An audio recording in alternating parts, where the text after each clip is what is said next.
Welcome to the Good News Ride Home for Wednesday, June 3rd, 2020. I'm Jackson Bird. The data analytics company throwing several major COVID-19 studies into question. How the pandemic has changed the way we sleep. Why shoe companies used to use X-rays to sell shoes. And South Korea's gift to the Navajo Nation. 15 U.S. states and Puerto Rico are seeing upward trends and reaching new daily highs in case counts, but much of that is believed to be due to expanded testing.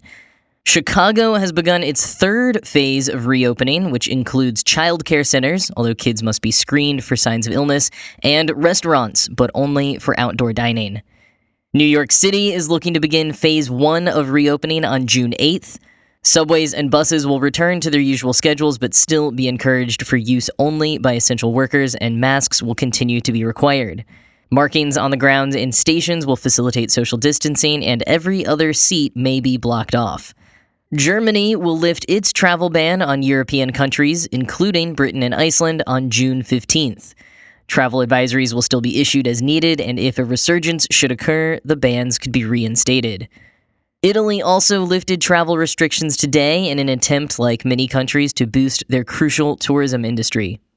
Japan, meanwhile, is looking to boost domestic tourism by offering people vouchers of up to 20,000 yen, or about $190, for hotels, restaurants, transport, and attractions as part of their newly announced Go To Travel campaign. Again, that is just for domestic tourism, not for international travelers. Ibuprofen appears to be coming full circle.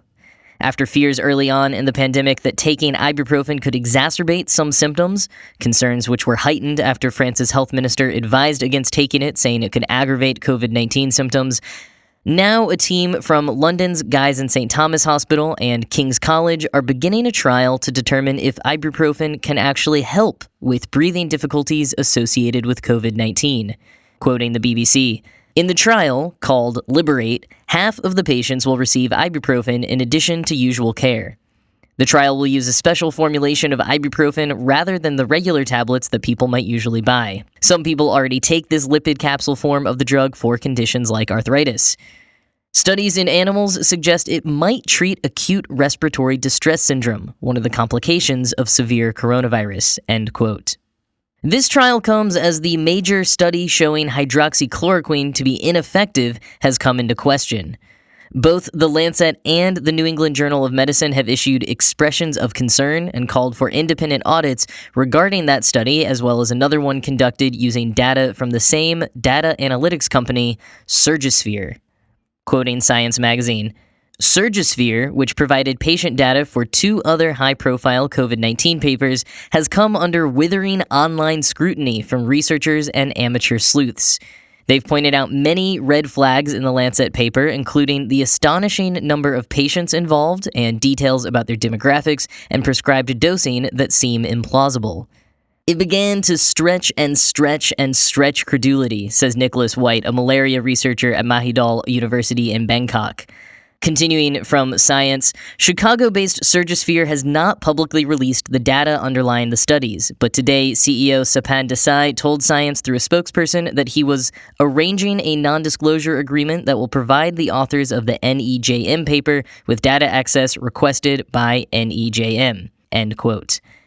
Meanwhile, various studies and a WHO trial on hydroxychloroquine as treatment for COVID-19, which were paused in the wake of the news from the original Lancet published study, are figuring out how and if to resume. While details continue to emerge about Surgisphere and the trials it has been involved in, this and the possible ibuprofen redemption arc are just a reminder of how little we still know, and how even things that seem certain really, unfortunately, just aren't yet. According to preliminary results of a study of 1,600 people from 60 countries, 46% of people reported poor sleep during the pandemic. That's up from just 25% before the pandemic. Insomnia and vivid, weird dreams, both caused by the increased stress of the time we're living through, has been evident anecdotally and as indicated by a 14% uptick in sleep medication prescriptions. Melatonin sales, an over-the-counter supplement for the natural hormone that induces sleepiness, are up 44%. Philip Muskin, a professor of psychiatry at Columbia University Medical Center, said he's avoiding prescribing medications to patients, preferring to offer sleep hygiene tips. He's seen that actually staying asleep is the biggest problem for most people, and says some of the primary factors causing that is that people are lacking in structure and exercise. Staying active can help you sleep more soundly and boosts your immune system. Dr. Muskin also advises sticking to a regular sleep schedule and avoiding naps during the day. The good news, according to Kathy Goldstein, a physician at the University of Michigan and an associate professor of neurology at the school's Sleep Disorders Center, is that what most people are experiencing is acute insomnia, or, quoting the Wall Street Journal, having difficulty falling or staying asleep a few times a week for 3 months or less, end quote.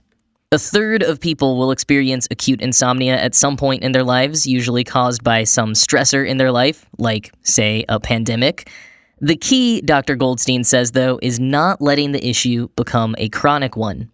Quote, "It's important to avoid associating your bed or bedroom with a place where you're awake. Experts recommend that if you can't fall asleep or wake up in the middle of the night and are unable to go back to sleep after 20 minutes, get out of bed and do something relaxing," end quote. Natasha Buyan, a Phoenix-based family physician at One Medical, says most people's sleep problems right now either stem from a lack of normal schedule or general anxiety about the pandemic. Some tips she recommends: mindfulness through meditation, exercise, or cognitive behavioral therapy. To maintain a consistent sleep schedule, turn devices off an hour before going to sleep and make your sleeping space a device-free zone. Consider even ditching your smartphone's alarm and getting an actual alarm clock. As for anyone experiencing vivid dreams or nightmares, Melinda Jackson, a senior lecturer at the Turner Institute for Brain and Mental Health at Monash University in Melbourne, says, quote, "During times of stress, there's a release of neurochemicals that can trigger these vivid dreams and nightmares in some people," end quote. And Deirdre Lee Barrett, a dream researcher at Harvard Medical School, notes that waking up frequently throughout the night can also cause people to remember their dreams better, which could contribute to the sense that your dreams are more vivid than usual.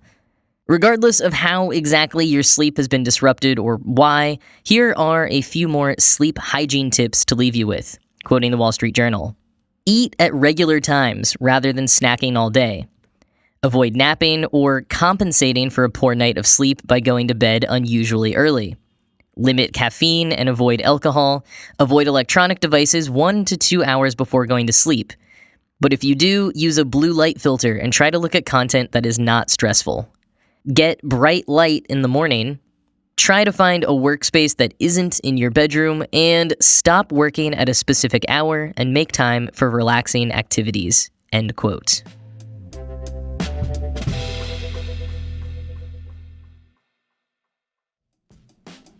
Getting a personalized workout plan can make all the difference in terms of your ability to stay in shape during this time.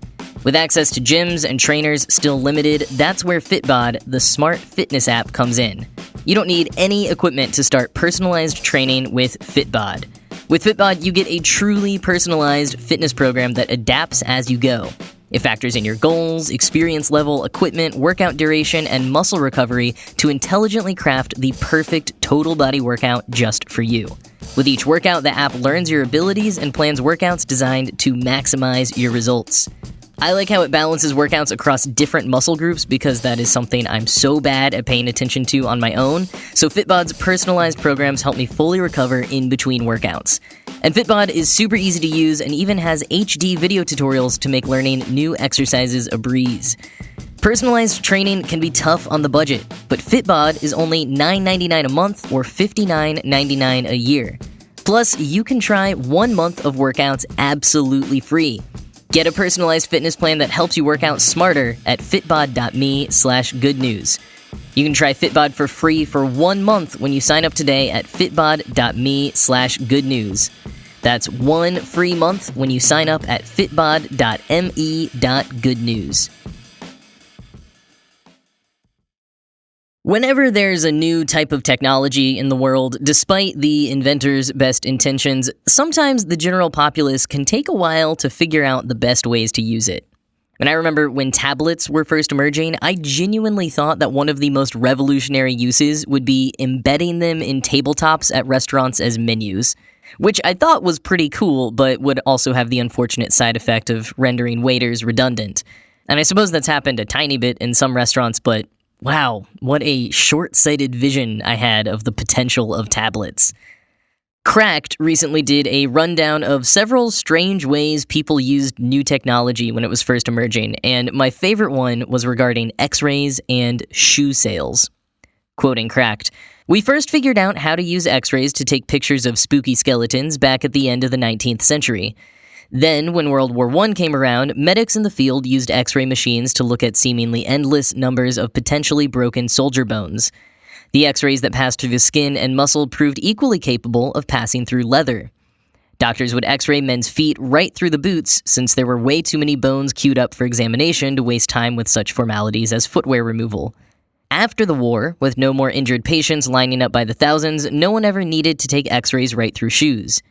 But they went on doing it anyway, because people figured out that taking X-rays through shoes was really, really cool. The foot X-ray machine was branded the shoe-fitting fluoroscope, and soon appeared in department stores with clerks urging customers to experiment with it and find what shoe fits best." End quote. Despite the fact that you still had to try the shoes on to use these fluoroscopes, so I'm not sure how useful they really were, these fluoroscopes were a hit in the 1930s. They were a small, almost podium-looking wooden box that customers would step into, and while they stood with their feet in a little hole, they could then bend over and look into one of 3 viewing ports to see the bones of their feet and the outline of the shoes. There were 2 other viewing ports facing the other direction for the shoe salesperson, and sometimes a parent if it was a child being fitted. Quoting the Oak Ridge Associated University's Health Physics Historical Instrumentation Museum collection, "The machines generally employed a 50 kilovolt X-ray tube operating at 3 to 8 milliamps. When you put your feet in a shoe-fitting fluoroscope, you were effectively standing on top of the X-ray tube. The only shielding between your feet and the tube was a 1 millimeter thick aluminum filter. Some units allowed the operator to select one of 3 different intensities, the highest intensity for men, the middle one for women, and the lowest for children. Most units also had a push-button timer that could be set to a desired exposure time, e.g. 5 to 45 seconds. The most common setting was 20 seconds." End quote. So, as you can imagine, this casual exposure to radiation started causing health concerns, and U.S. states began regulating and eventually banning the machines. While the jury is still out on how much damage was directly caused to customers by the machines, several salespeople faced serious injury, ranging from dermatitis to radiation burns, which in one case was drastic enough to require amputation. So, yeah, the fluoroscope is not the best example of creative uses of technology, though it is quite fascinating. But I will say, with the popularity of online shopping these days, it would be kind of cool if we had some sort of safe way to measure our feet in minuscule detail to make sure that the shoes we're ordering online really fit well. We got some technology that's kind of close to that. I'm sure we'll get there before long.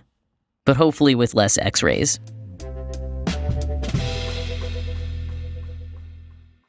Ending today with an uplifting story, sort of, despite its grim overtones. South Korea's Ministry of Patriots and Veterans Affairs continues their humanitarian donations by sending 10,000 face masks and hand sanitizer to Navajo veterans who fought in the Korean War. This follows their earlier shipment of 500,000 face masks to General Korean War veterans last month, which was in honor of the 70th anniversary of the start of the war. They announced then that they plan to send shipments of face masks to veterans in 21 countries. That now includes the Navajo Nation, who has been disproportionately affected by the coronavirus. The nation has reported almost 4,000 positive cases and 140 deaths on the reservation of just 175,000.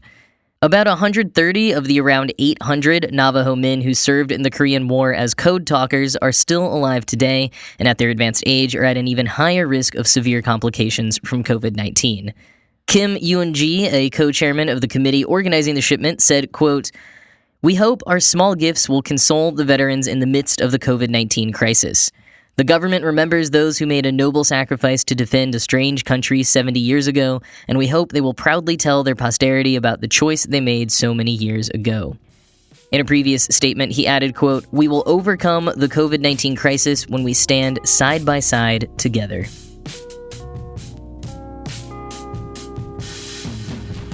Quick update on the grocery store facts I mentioned last week. I said what I have long believed and what I read in National Geographic, that dairy items are located at the back of grocery stores because most people will have at least one dairy item on their shopping list, so many shoppers are then forced to walk the entire length of the store, passing tempting items along the way to get to the milk. Well, Matt A. on Twitter shared with me an old Planet Money episode in which food writer Michael Pollan and economist Russ Roberts debated just this idea. Is it true, or are grocery stores not as nefarious as we think, but rather milk is at the back because that's where the delivery trucks drop it off, and the closer to the refrigerators when it's delivered, the better, because stores don't want to break what they call the cold chain, preventing the milk from ever being exposed to room temperature throughout its distribution process. The episode talked to a number of grocery store managers as well as some consultants, and it turns out that basically requiring customers to walk through their entire stores to get there is just a convenient side effect. So thanks to Matt for sending that along. If you ever have anything you want me to check out, to add to a story I covered, suggest a whole new one you want me to cover, or just correct my pronunciation on things, which will definitely happen, you can tweet those to me at JackIsNotABird. Link will be in the show notes. No guarantees that it'll make the show, but I will definitely appreciate it. With all that said, I hope you have a good rest of your day, and I'll talk to you tomorrow.